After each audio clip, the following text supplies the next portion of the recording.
YouTube channel the world of motivation. আজ আমরা endocrine system এই চ্যাপ্টারটা স্টার্ট করছি। তোমরা যদি এখনও পর্যন্ত চ্যানেলটাকে সাবস্ক্রাইব না করে থাকো অবশ্যই কিন্তু চ্যানেলটাকে সাবস্ক্রাইব করে দিও, কারণ এখানে তোমাদের নার্সিংয়ের সমস্ত চ্যাপ্টার এবং সমস্ত সাবজেক্ট, যেমন তোমাদের ফাউন্ডেশন অফ নার্সিং এবং অ্যানাটমি ফিজিওলজি, তারপর সোশিওলজি অ্যান্ড সব থেকে রয়েছে শেষে আমাদের সাইকোলজি, প্রত্যেকটা সাবজেক্টের কিন্তু ভিডিও তোমরা এখানে পেয়ে যাবে। এবং এখানেও কিন্তু শেষ নয়, তোমরা অ্যাসাইনমেন্ট রিলেটেড সমস্ত ভিডিও, বুক রিলেটেড সমস্ত ভিডিও কিন্তু পেয়ে যাবে। অর্থাৎ তোমরা যদি নার্সিং নিয়ে স্টাডি করো তো এই চ্যানেলটা কিন্তু তোমাদের পক্ষে একটা খুবই গুরুত্বপূর্ণ। ওকে, চলো স্টার্ট করা যাক। এন্ডোক্রাইন সিস্টেম মানে কি? এন্ডোক্রাইন কথাটা বলা মানে তোমার মাথায় প্রথমে এই কথাটা আসা দরকার যে এটা একটা হরমোন রিলেটেড চ্যাপ্টার স্টার্ট হলো। এন্ডোক্রাইন গ্ল্যান্ড যেটা আর নার্ভাস সিস্টেম দুটো মিলেই কিন্তু আমাদের বডির সমস্ত মেটাবলিক ফাংশনগুলোকে কন্ট্রোল করছে। এন্ডোক্রাইন গ্ল্যান্ড যদি আমাদের না থাকতো তাহলে কিন্তু আমাদের দেহের কোনো প্রকার মেটাবলিক যে সমস্ত প্রসেস সেগুলো কমপ্লিট হতে পারতো না। এন্ডোক্রাইন সিস্টেম কি? It also term as ডাকলেস gland. কেন একে ডাকলেস গ্ল্যান্ড বলা হচ্ছে? কারণ এর মধ্যে কোনো প্রকার ডাক্ট দেখতে পাওয়া যায় না। এগুলো ডিরেক্ট যেই হরমোনগুলো তৈরি হয়ে থাকে সেগুলো আমাদের ব্লাডের মধ্যে মিশে যায়, কোনো ডাক্টের প্রয়োজন নেই যে এক জায়গা থেকে অন্য জায়গায় নিয়ে যাবে। তারপরে বলছে they regulate the metabolic function via hormone chemical messenger secret into the blood stream. তাহলে এগুলো রেগুলেট হয়ে থাকে একটা মানে এই সমস্ত এন্ডোক্রাইন গ্ল্যান্ডগুলো আমাদের মেটাবলিক ফাংশনটাকে রেগুলেট করে রাখে কার সাহায্যে? না হরমোনের সাহায্যে, যেটা আমাদের হচ্ছে এন্ডোক্রাইন গ্ল্যান্ড থেকে সিক্রেট হওয়ার পর ডাইরেক্ট একদম ব্লাড স্ট্রিমের মধ্যে মিশে যায়। তারপর বলছে the endocrine system regulate and coordinate the body function by means of chemical substance call hormone. The endocrine system regulate function which require maintain response. তারপর বলছে this include change during the metamorphosis of some animal growth and the production of milk in mammal. মানে এই যে endocrine gland থেকে যে সমস্ত হরমোনগুলো ক্ষরণ হচ্ছে, সিক্রেট হচ্ছে, সেগুলো আমাদের বডির মানে ম্যাক্সিমাম ফাংশন তো কন্ট্রোল করছে, এছাড়াও মেটামরফোসিস যাদের হয় তাদের ক্ষেত্রেও কিন্তু এই হরমোনগুলো অনেকটা হেল্প করে। তারপর আসছে আমাদের এন্ডোক্রাইন সিস্টেমের মধ্যে কী কী রয়েছে। অর্থাৎ এই যে এন্ডোক্রাইন সিস্টেম পড়ছি, কোনো একটা সিস্টেম কোনো একটা জিনিস দিয়ে গঠন হয় না, অনেকগুলো হচ্ছে। যেমন আমি ধরে নিলাম সবথেকে প্রথমে থাকে সেল, তারপর টিস্যু, তারপর অর্গান, তারপর অর্গান সিস্টেম। তেমন অনেকগুলো অর্গান নিয়ে, অনেকগুলো জিনিসপত্র নিয়েই কিন্তু আমাদের এন্ডোক্রাইন সিস্টেমটা গঠন হয়েছে। তো তার মধ্যে রয়েছে গ্ল্যান্ড কি না release product to bloodstream directly. মানে এই গ্ল্যান্ড কি যারা প্রোডাক্টটা রিলিজ করে থাকে, এন্ডোক্রাইন সিস্টেমের মধ্যে পড়ছে গ্ল্যান্ড একটা, তারা ডাইরেক্টলি প্রোডাক্টটা ব্লাড স্ট্রিমের মধ্যে পৌঁছে দেয়। এটা হচ্ছে আমাদের গ্ল্যান্ডের কাজ।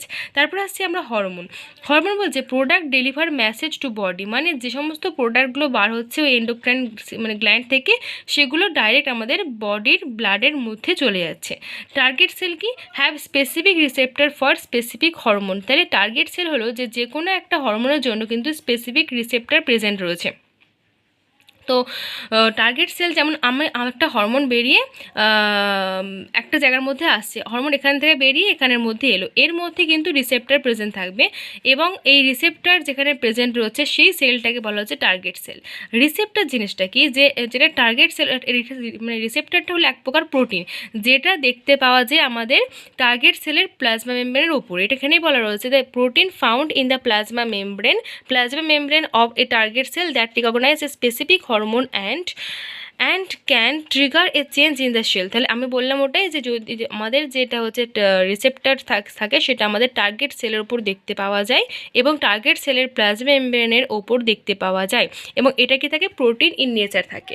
আচ্ছা, এবার আসছি আমরা এন্ডোক্রাইন গ্ল্যান্ড কি সেটা আমরা আগে জেনেছি এবং এর দু ধরনের দেখতে পাওয়া যায় এন্ডোক্রাইন গ্ল্যান্ড। একটা হচ্ছে পিওরলি এন্ডোক্রাইন অর্গান, আরেকটা হচ্ছে গ্ল্যান্ড নয়, সেটা অর্গান রয়েছে। আরেকটা হচ্ছে endocrine cell in other organ. তাহলে পিওরলি এন্ডোক্রাইন মানে কি যে সমস্ত গ্ল্যান্ডগুলো শুধুমাত্র হরমোন ক্ষরণ করে থাকে তাকে আমরা বলছি পিওরলি এন্ডোক্রাইন গ্ল্যান্ড। এরকম এক্সাম্পলের মধ্যে আসবে আমাদের পিটুইটারি গ্ল্যান্ড, মাথার মধ্যে দুটোই গ্ল্যান্ড থাকবে এখানের মধ্যে, পিটুইটারি গ্ল্যান্ড আর পিনিয়াল গ্ল্যান্ড। তারপরে মানে পিনিয়াল গ্ল্যান্ড থেকে শুধুমাত্র হরমোনই ক্ষরণ হয়, তো এজন্য একে পিওরলি এন্ডোক্রাইন গ্ল্যান্ড বলা রয়েছে।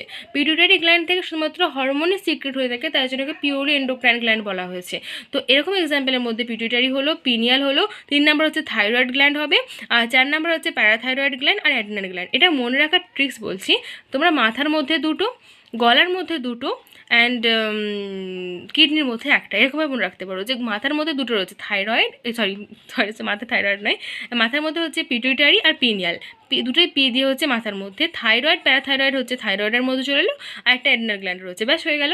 আর হচ্ছে এন্ডোক্রাইন সেল ইন আদার অর্গানের মধ্যে আসছে, যেমন প্যানক্রিয়াসের মধ্যে এক্সোক্রাইনও রয়েছে, এন্ডোক্রাইনও রয়েছে, তাই জন্য এটাকে কিন্তু আমরা পিওরলি এন্ডোক্রাইন অর্গান বলতে পারবো না। তো প্যানক্রিয়াস রয়েছে, তারপরে রয়েছে থাইমাস রয়েছে, গোনাডস রয়েছে। গোনাডসের কাজ কি? ওভিউলেশন করানো, মানে গোনাডের কাজ হচ্ছে যে আমাদের টেস্টিসের মধ্যে যেমন থাকে ওই স্পাম তৈরি করে, এগুলো ওদের কাজ থাকে, প্রায় হরমোনও সিক্রেট করে থাকে, তো এরা হচ্ছে পিওরলি এন্ডোক্রাইন নয় কিন্তু। তারপর হাইপোথ্যালামাস, এরা হচ্ছে মিক্সিং কাজ করে থাকে। তাহলে আমরা বললাম যে পিওরলি এন্ডোক্রাইন অর্গানের মধ্যে আসছে মাথার মধ্যে দুটো পি, মানে পিটুইটারি, পিনিয়াল, তারপর হচ্ছে থাইরয়েড, প্যারাথাইরয়েড আর অ্যাড্রিনাল, হয়ে গেল 5টা। আর মিক্সের মধ্যে আসছে, মিক্স বলতে কি পিওরলি এন্ডোক্রাইন নয়, এরকমের মধ্যে আসছে প্যানক্রিয়াস আসছে, তারপর আসছে আমাদের থাইমাস আসছে, গোনাড আসছে, আর আসছে আমাদের হাইপোথ্যালামাস, 4টে হয়ে গেল। আচ্ছা, এক্সোক্রাইন আর এন্ডোক্রাইন, এই যে এতক্ষণ ধরে এক্সোক্রাইন বলছি, তার এক্সোক্রাইন আর এন্ডোক্রাইনের মধ্যে পার্থক্যটা কোথায়? এন্ডোক্রাইন মানে যার মধ্যে কোনো প্রকার ডাক্ট দেখতে পাওয়া যাবে না, আর এক্সোক্রাইন মধ্যে যেটার মধ্যে ডাক্ট দেখতে পাওয়া যাবে। এন্ডোক্রাইন যেগুলো রয়েছে সেগুলো ডাইরেক্টলি যে হরমোনগুলো তৈরি করে থাকে সেগুলো ডিরেক্টলি আমাদের ব্লাডের মধ্যে মিশে যায়, কিন্তু এক্সোক্রাইনগুলো ডিরেক্টলি ব্লাডের মধ্যে মেশে না। এটা হচ্ছে যে একটা ডাক্টের মধ্যে যায়, ডাক্টের মধ্য থেকে আমাদের টার্গেট অর্গানের কাছে পৌঁছায়। তো যেহেতু এটা ব্লাডের মধ্যে মিশে আছে এন্ডোক্রাইন থেকে সিক্রেশনগুলো, এবং ব্লাডটা অনেক দূর পর্যন্ত পৌঁছাতে পারে, পুরো বডির মধ্যে ডিস্টেন্স টিস্যুর কাছে যেতে পারে ব্লাডটা, তো এটা কিন্তু ক্যান রিচ ডিস্টেন্স টিস্যু, অর্থাৎ অনেক দূর পর্যন্ত যেতে পারছে। কিন্তু এক্সোক্রাইনটা যেহেতু ব্লাডের মধ্যে মিশছে না, জাস্ট ডাক দিয়ে হচ্ছে, আর একটা ডাক কত বড় হবে, সুতরাং এটা কিন্তু মানে দূর যে সমস্ত জায়গাগুলোয় মানে ডিস্টেন্স টিস্যুগুলো, ওগুলোর কাছে কিন্তু ক্যান নট রিচ, অর্থাৎ পৌঁছাতে পারে না। এবার আসছে আমরা কিছু ইম্পর্টেন্ট কথায়, যে সব থেকে যেমন এগুলো হচ্ছে আমাদের ছোটো বক্সের মধ্যে করে রেখেছি, এগুলো একটা ইম্পর্টেন্ট পয়েন্ট হিসেবে কাজ করবে, এবং এগুলো শর্ট কোশ্চেনের ক্ষেত্রে কিন্তু গুরুত্বপূর্ণ। যেমন বলছে লিভার হলো আমার সব থেকে লার্জেস্ট এক্সোক্রাইন গ্ল্যান্ড, থাইরয়েড সব থেকে লার্জেস্ট এন্ডোক্রাইন গ্ল্যান্ড, পিনিয়াল সব থেকে ছোটো এন্ডোক্রাইন গ্ল্যান্ড, আর ফাদার অফ এন্ডোক্রাইনোলজি বলা থাকে থমাস এডিসনকে, আর প্রেগনেন্সি হরমোন বলা থাকে এইচসিজি। এইচসিজির ফুল ফর্ম তোমরা জানো যদি, তাহলে অবশ্যই কিন্তু কমেন্ট করবে। আচ্ছা, এবার আমি বলে দিই তাও, যে আগে কমেন্ট করে তারপরে মেলাবে, যে হিউম্যান কোরিনিক গোনাডোট্রপিং। ওকে, নেক্সট চলে আসছে আমরা কী কী মানে হরমোন কোথা থেকে ক্ষরণ হয়ে থাকে। যেমন হার্ট থেকে ক্ষরণ হয়ে থাকে অ্যাট্রিয়াল নাইট্রেটিক ফ্যাক্টর, কিডনি থেকে রেনিন, আর পিনিয়াল গ্ল্যান্ড থেকে মেলাটোনিন, আর থাইমাস গ্ল্যান্ড থেকে ক্ষরণ থাকে থাইমোসিন। এই থাইমাস গ্ল্যান্ডটা যখন আমাদের মানে জন্মের সময় এটা অনেক বড় থাকে, আফটার এজ মানে যত এজ ইনক্রিজ হয়ে থাকে তত থাইমাস গ্ল্যান্ডের সাইজটা ছোটো হয়ে থাকে। থাইমাস গ্ল্যান্ড থেকে আমাদের বি লিম্ফোসাইট, টি লিম্ফোসাইট তৈরি হয়ে থাকে, তো মানে আমাদের অ্যান্টিবডি তৈরি হয়ে থাকে। যত থাইমাস গ্ল্যান্ড ছোটো হয় তত আমাদের ইমিউনিটি পাওয়ার ওই জন্য কমে যায়, কারণ এটা ছোট হতে থাকছে, তো আমাদের অ্যান্টিবডি তৈরি হতে পারছে না, সুতরাং আমাদের বডির মধ্যে কিন্তু যে ইমিউনিটি সেটা কিন্তু আস্তে আস্তে বয়স হয়ে গেলে কমে যায়, ওই জন্য এই থাইমাস গ্ল্যান্ডে ছোটো হওয়ার জন্য। আচ্ছা, হরমোন বলছে, হরমোন কি? আচ্ছা, হরমোন কি এটা আমরা পরের দিন আলোচনা করব। আজকের ভিডিও এই পর্যন্তই। ভালো লাগলে অবশ্যই আমাকে কমেন্ট করবে, এবং নেক্সট ভিডিওর জন্য অপেক্ষা করো। Then stay with us and tata.